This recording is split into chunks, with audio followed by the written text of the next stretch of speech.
오늘 보니까 유아실에도 친구가 생겼어요. 그동안에 시원이 혼자 있었는데 친구가 생겨서 아주 단란한 모습이 보입니다.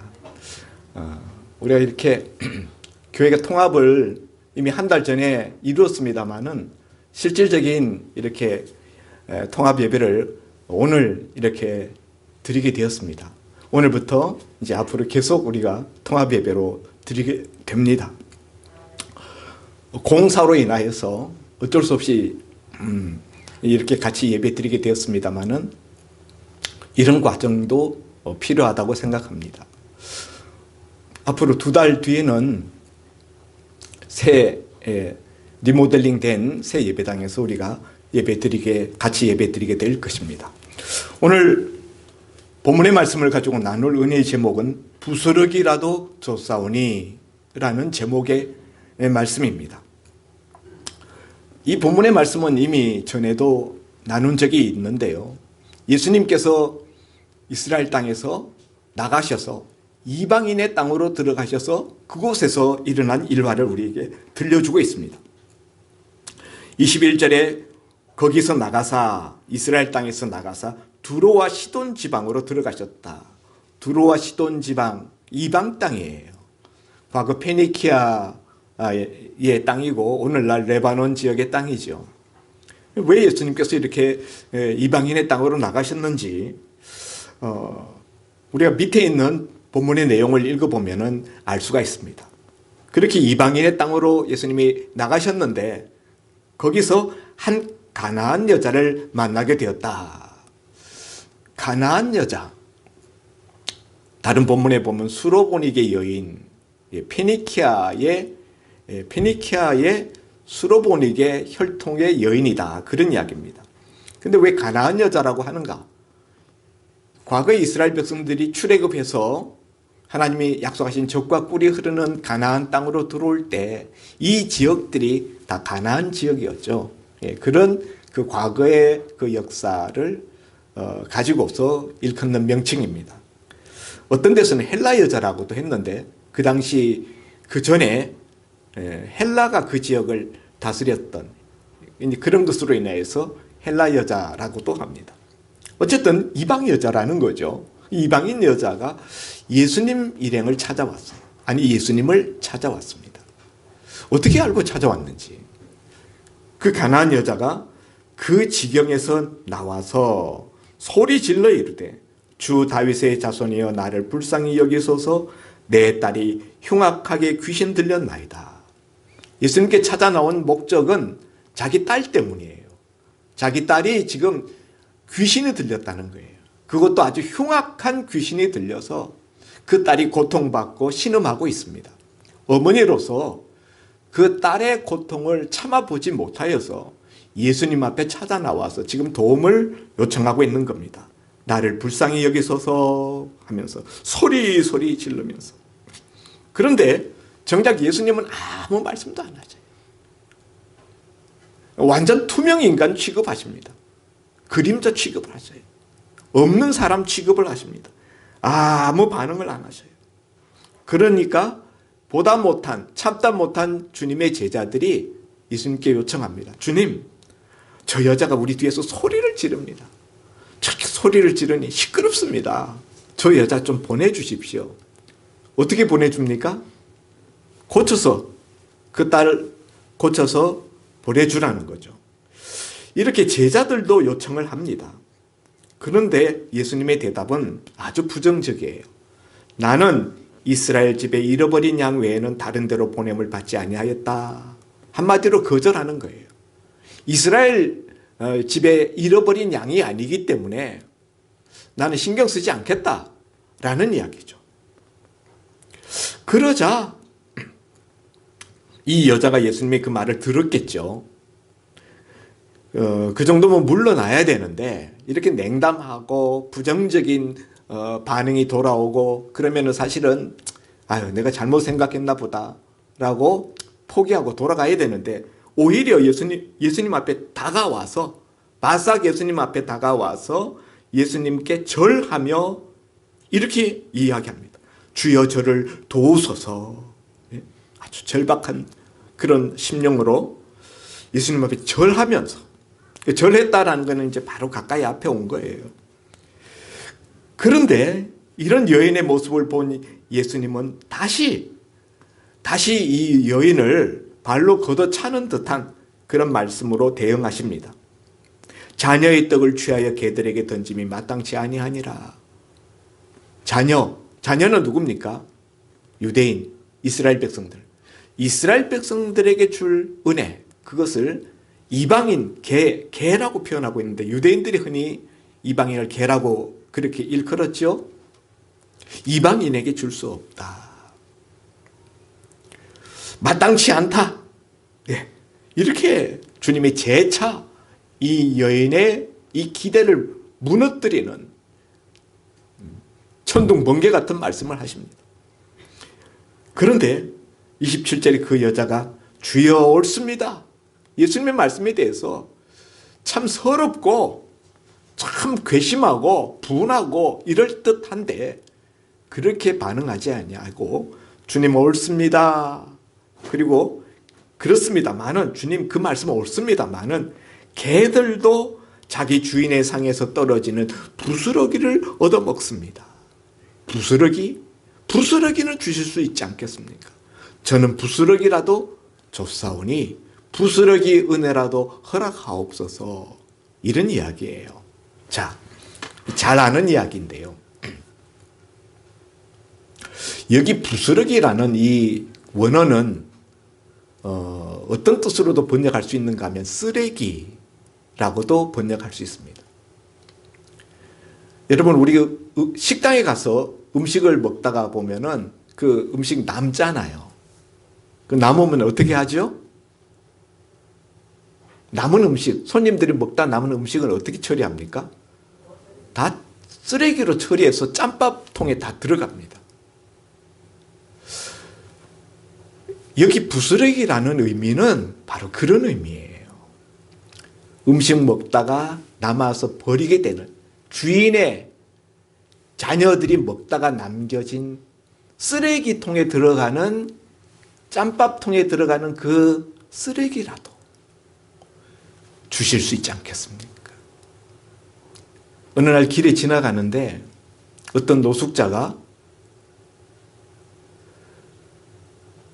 어떤 집에서 배달 음식을 먹고 그 배달 음식 먹고 남은 것을 바깥에다 계단에다 내다 놨어요. 문 밖에.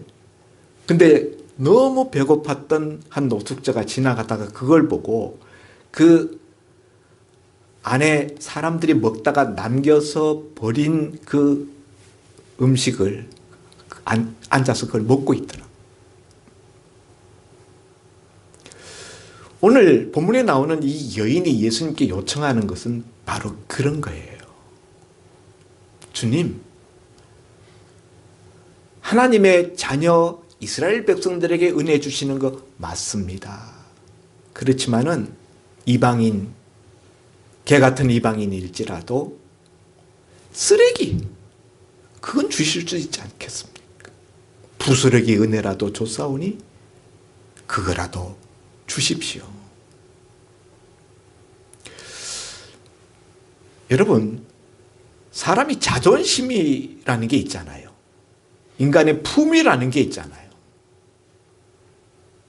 내가 만일 이 여인의 입장에 처해 있었다면 아무리 내 자녀가 뭐 병들고 아프고 귀신 들고 힘들다 할지라도 정말 이런 말 듣고 이런 대접을 받고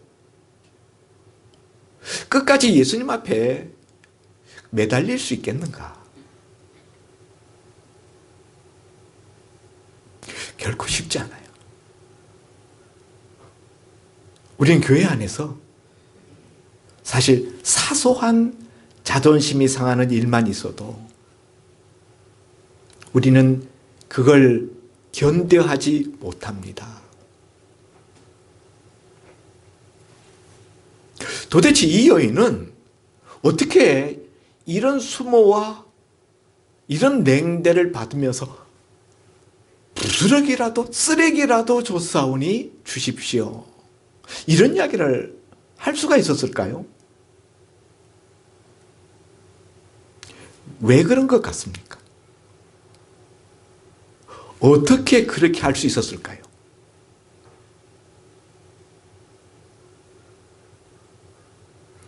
저는 한마디로 절박함이라고 생각합니다. 자기 딸의 형편이, 귀신 들린 그 형편이 너무나 위중한데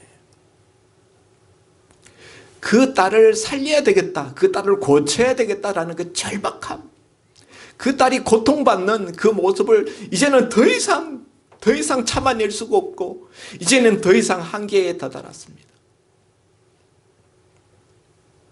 그 절박함, 그 간절함,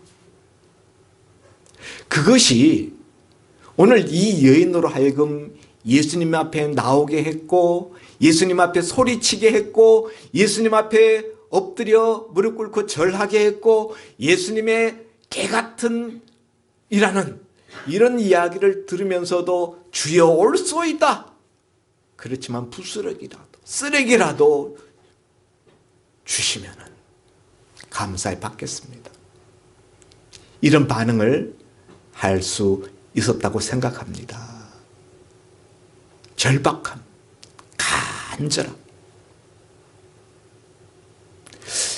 이 여인의 겸손은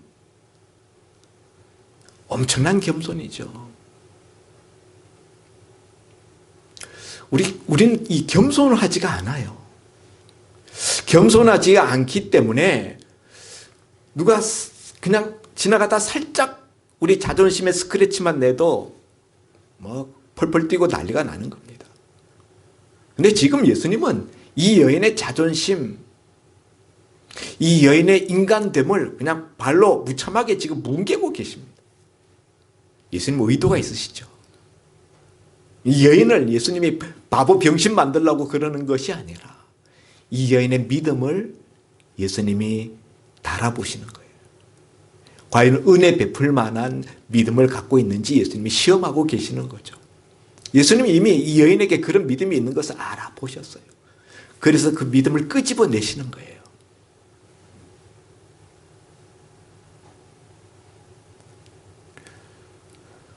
성도 여러분, 우리가 은혜 받는 자리에 나가려고 할 때 방해하는 것들이 있어요. 은혜 받는 자리에 나가는 것은 항상 방해물이 있고 방해꾼이 있고 방해하는 세력이 있습니다. 가장 크게는 사탄이죠. 사탄 마귀가 은혜 받는 것을 방해하죠.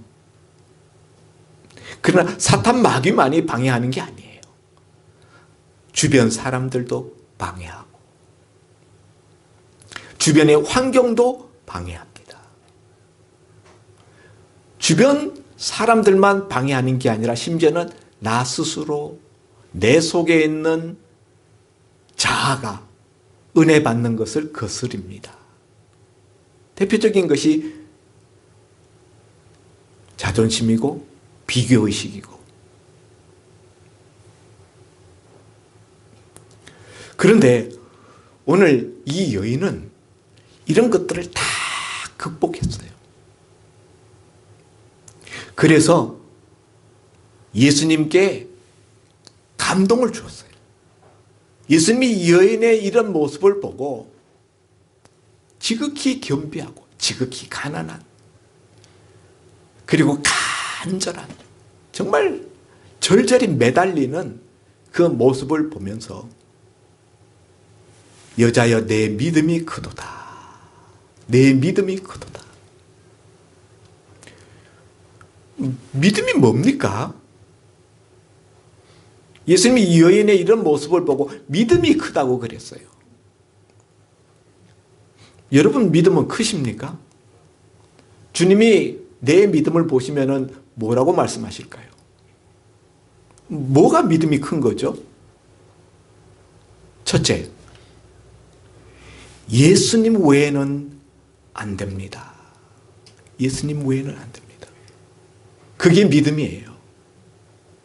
이 여인이 예수님 앞에 나와서 이렇게 굴욕을 참는 이유가 어디 있습니까?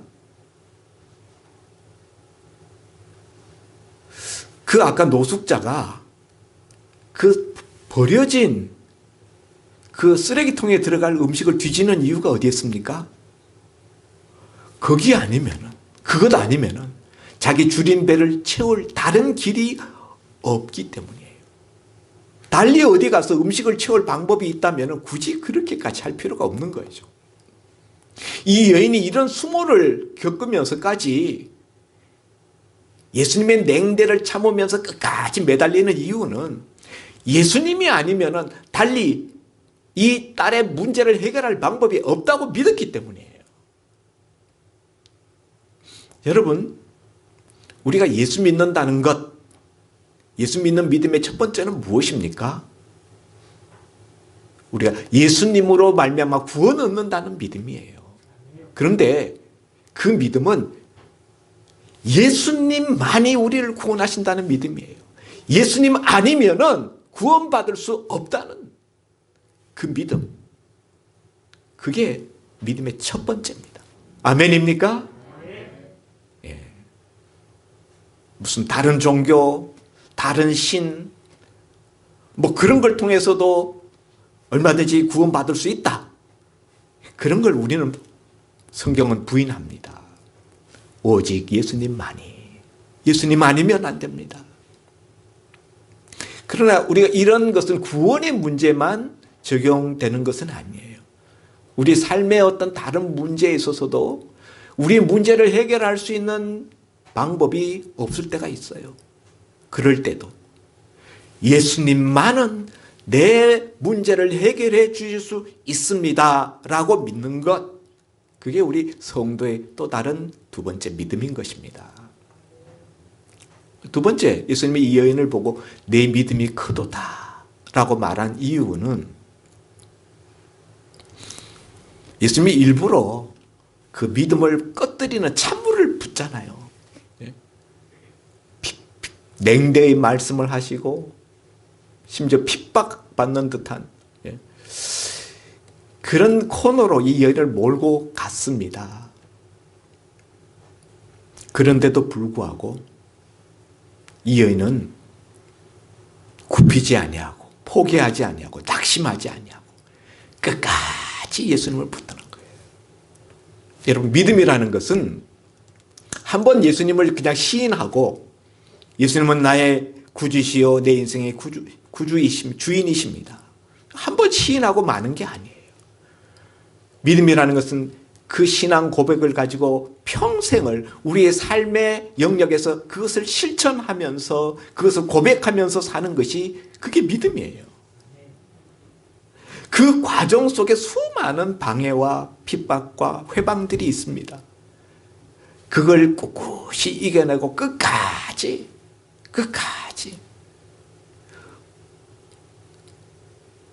예수님께 은혜를 늘 구하는 모습으로 살아가는 것, 그게 믿음이에요. 아멘이죠? 세 번째, 믿음은 자기의 자신을 완전히 비워서 가난한 마음이 되어서 예수님으로 채우고자 하는 것, 예수님의 은혜로 채우고자 하는 것, 그 가난한 심령, 그걸 보고 예수님은 내 믿음이 크도다 한 거예요.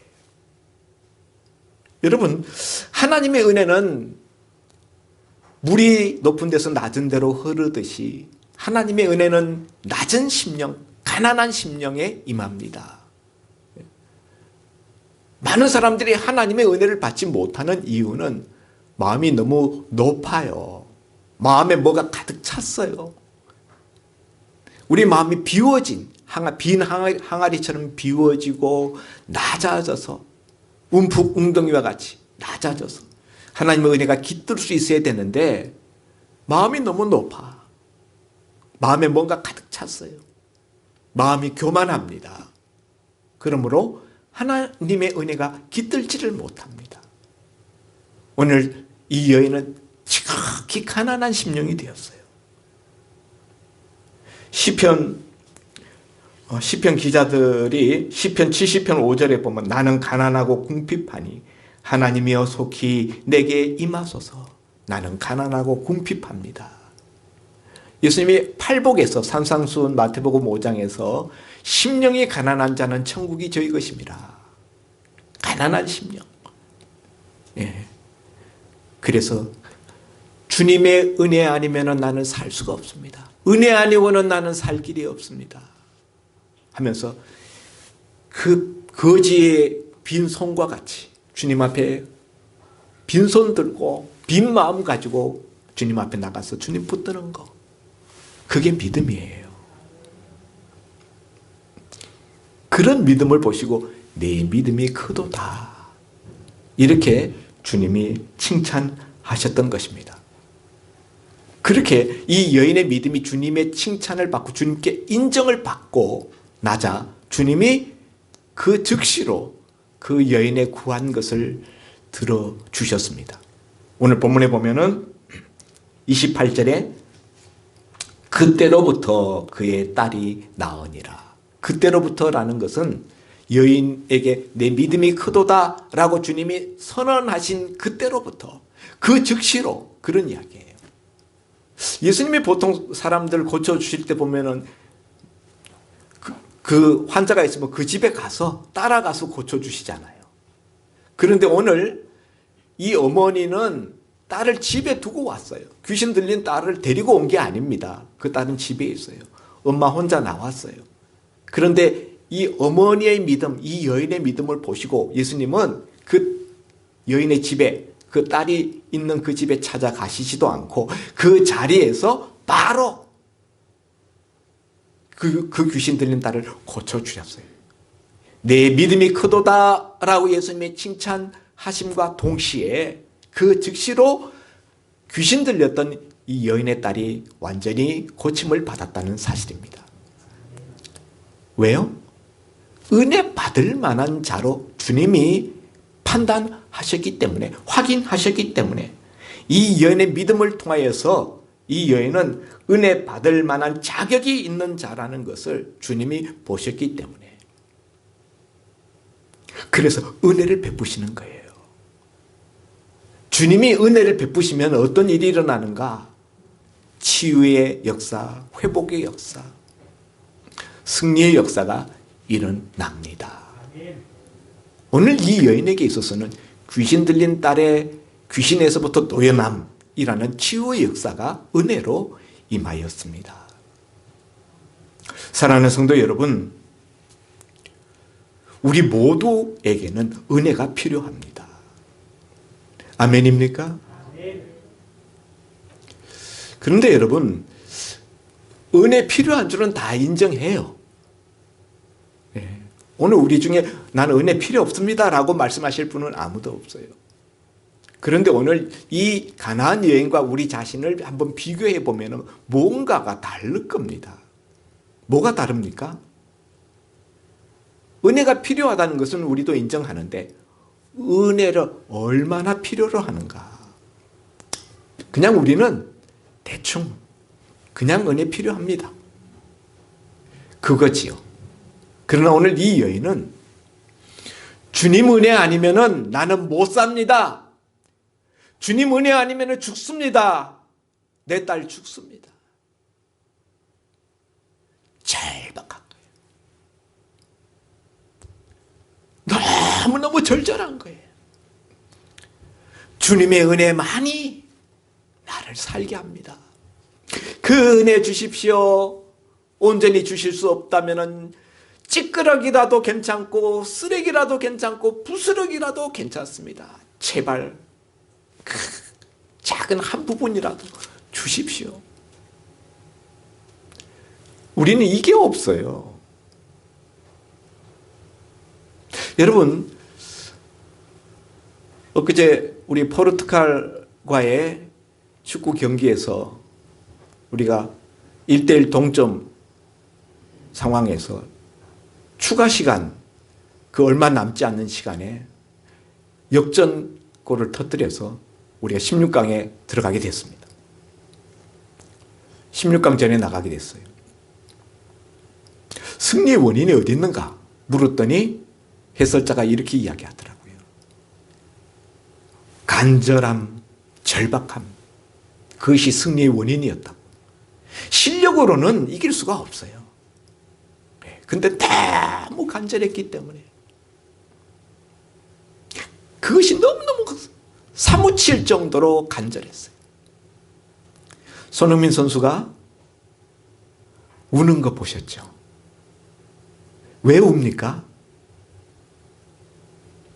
그 울음은 무엇을 보여줍니까? 얼마나 간절했는지, 그 승리가 얼마나 간절했는지를 우리에게 보여주는 표시죠.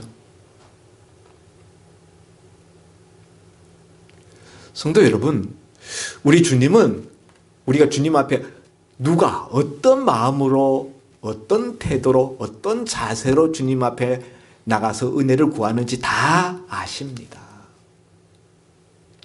그냥 은혜 있으면 좋고 없으면 말고, 없으면 할 수 없지 뭐.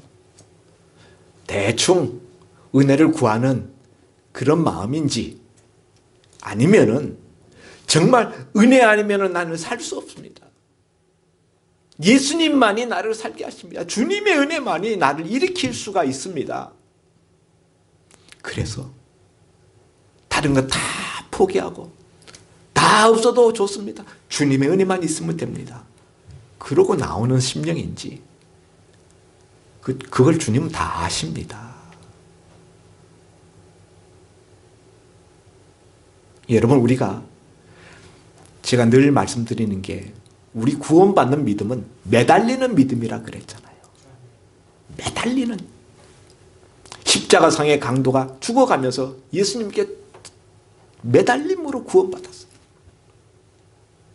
매달리는 믿음. 그건 우리 구원에서만 그런 것이 아니라 우리의 일반 삶의 영역에서, 우리 일상적인 부분에서도 우리가 은혜 받기 위해서는 그런 자세가 필요하다 하는 거예요. 그런데 여러분, 교회에 나오는 많은 사람들조차도 사실은 그런 모습을 갖지 못하는 모습입니다. 왜 그럴까요? 가장 큰 이유는 주님의 은혜가 얼마나 좋은 것인지를 모르기 때문이에요. 백화점에서 세일을 한다 그러면은 막 그때 사람들이 엄청 몰립니다. 아침 문 열기 전에 벌써 미리 가서 줄을 서 있어요. 명품 세일한다 그러면. 그 명품 그렇게 비싼 거 주고 비싼 돈을 지불하면서 내가 사는 건데도 그렇게 사람들이 모입니다. 그 좋다고 생각하기 때문이에요. 근데 주님의 은혜는 그냥 주시는 거예요. 그냥 선물로 주시는 겁니다. 대가 없이 공짜로 주십니다. 다만 원하고 사모하고 간절해야 돼요. 믿음이 있어야 돼요. 근데 그것이 얼마나 좋은지를 모르기 때문에 은혜를 사모하지도 않고 은혜 달라고 매달리지도 않는다는 사실이죠. 그래서 교회 와서 은혜 받으십시오. 하나님의 은혜가 참 귀합니다. 그렇게 말해도 교회 안 와요. 자기 좋으라고 하는 건데. 은혜가 얼마나 좋은 건지를 실감을 못하는 거죠. 혹 교회 나와도 뭐 장사 속으로 나온다든가, 사람들과의 어떤 교제 만남을 위해서 나온다든가, 뭐 여러 가지 다른 이유, 심지어 뭐 교회에서 끊어주는 어떤 세대신자 뭐 이런 거, 그런 거 받기 위해서 나온다든가, 하나님의 은혜를 사모해서 그것 때문에 나오고자 하는 그 마음이 없는 사람들도 있다 이거예요. 성도 여러분, 우리는 교회에 나올 때마다 설레는 마음을 가지고 기대심을 가지고 나와야 돼요. 오늘 어떤 은혜를 주실까? 주님의 은혜를 한번 제대로 받으면은 내 인생이 바뀝니다. 아멘입니까? 사도 바울이 다메섹 도상에서 주님 만나고 주님 만나는 은혜를 받았을 때 인생이 바뀌었습니다. 성경은 수많은 은혜 받은 사람들의 변화된 인생의 모습을 우리에게 보여줍니다. 그래서 우리가 은혜를 받으려면 첫째, 은혜가 얼마나 귀한 것인 줄 알고 은혜를 구해야 돼요. 은혜 구하지도 않는데 주시지 않습니다. 은혜가 귀한 줄 모르는 사람에게 주는 은혜는 돼지 목에 진주 목걸이입니다. 은혜는 공짜로 주시지만 결코 값싼 것이 아니에요. 예? 주님이 십자가에서 피 흘려 대가를 지불하심으로 말미암아 주시는 귀한 것입니다. 받을 만한 자격이 있는 사람들에게 주시는 거예요. 구하는 자라야 자격이 있습니다. 저는 심지어 교회에서 안수하는 것도 누가 아프다고 한다고 해서 제가 가서 바로 안수 안 합니다. 가끔 우리 사모가 누구 아프다는데 안수 좀 해주지. 저는 본인이 와서 목사님 안수해 주십시오 라고 요청해야 제가 안수합니다. 저 안수의 능력이 저한테 뭐 특별히 있다고 생각하지 않습니다. 그렇기 때문에 본인의 믿음으로 하나님의 은혜를 받게 하시는 거예요. 그래서 본인이 자원하는 믿음을 가지고 와서 요청하면은 제가 안수 다 해드립니다. 저는 하나님의 심정도 그렇지 않을까. 구하지 않는 자에게 굳이 하나님이 우리가 구할 바에는 간절하게 구하자. 대충이 아니라. 이 간절히가 뭡니까? 간이 저리도록. 간이 저리도록의 준말이 간절입니다. 아멘입니까? 예. 자, 이때 우리가 반드시 기억해야 되는 것은 은혜를 받으려면 방해 요소를 이겨내야 된다는 거예요. 예. 반드시 방해 요소 있는데 그 방해 요소 그거 이겨내지 못하면은 결국은 은혜가 내 차지가 안 됩니다. 오늘 이 가나안 여인은 예수님이 일부러 방해 덫을 놓았습니다. 태클을 예수님이 걸었습니다만은 걸리지 않고 다 넘어갔어요. 다 이겨냈어요. 그랬기 때문에 이 여인은 은혜를 받았습니다. 우리 나만 장군 이야기 잘 알죠. 엘리사 선지자에게 나병 고쳐달라고 찾아갔는데 문 바깥에 나오지도 않고 코빼기도 안 보이고 요단강에 가서 7번 몸을 씻으라. 너무 화가 나가지고 우리 고향 땅에는 요단강보다 더 깨끗한 물이 강이 얼마나 많은데 돌아가자 하다가 가다가 그 하인들이 설득시켰어요. 이거보다 더 어려운 주문을 했으면 안 했겠습니까? 하물며 요단강에 가서 몸 씻으라는 거 그거 못할 건 뭐가 있겠습니까? 그래서 마음 돌이켜서 요단강에 갔습니다. 요단강에 가서 몸을 물에 잠궜는데 아무 일도 안 일어났어요. 이거 완전 사기 아니야? 하는 마음이 일어날 수 있었는데 7번 잠그라고 했습니다. 7번 다 잠궜더니 그제서야 그 나만 장군의 그 나병 걸렸던 몸이 어린아이의 살같이 깨끗하게 나왔다. 무슨 이야기입니까? 은혜를 받기에는 과정이 있다는 거예요.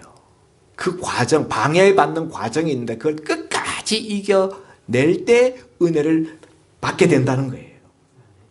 포기하지 말고 끝까지 기다려야 돼요.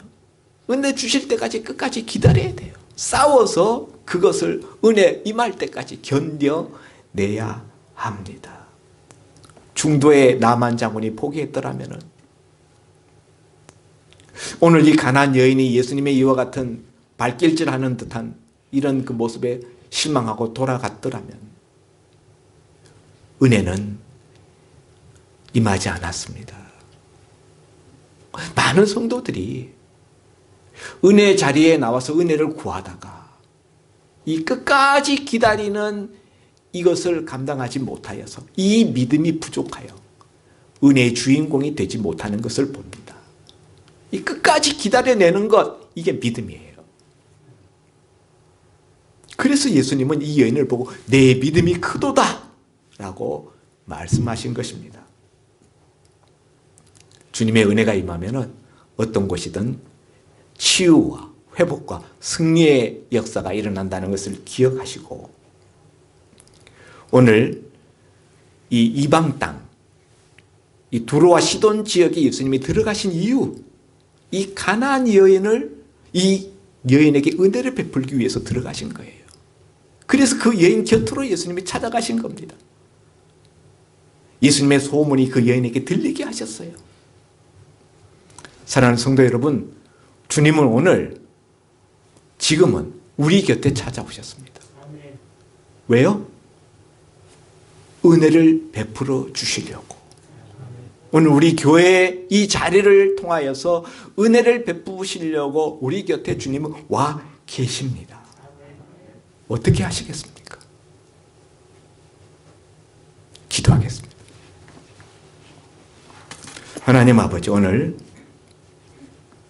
가나안 여인에게 몹시 인간적으로 실망스럽고 몹시 불쾌한 그런 태도와 반응을 보이신 주님, 실은 주님이 그 여인의 믿음을 달아보시고 그 여인에게 은혜를 베풀기 위한 의도적인 주님의 행동이었다는 것, 그리고 그 여인의 은혜 받을 만한 자격이 되는 믿음을 확인하시고 그 즉시로 은혜를 베푸셨다는 사실, 말씀을 통하여 나누었습니다. 아버지 하나님, 말씀 들은 것으로 끝나지 않게 하시고 나도 은혜 구하는 자가 되게 하시되 간절히 은혜 구하는 자가 되어서 은혜 받는 주인공이 되게 하여 주옵소서. 오늘 나는 무엇을 귀하게 여깁니까?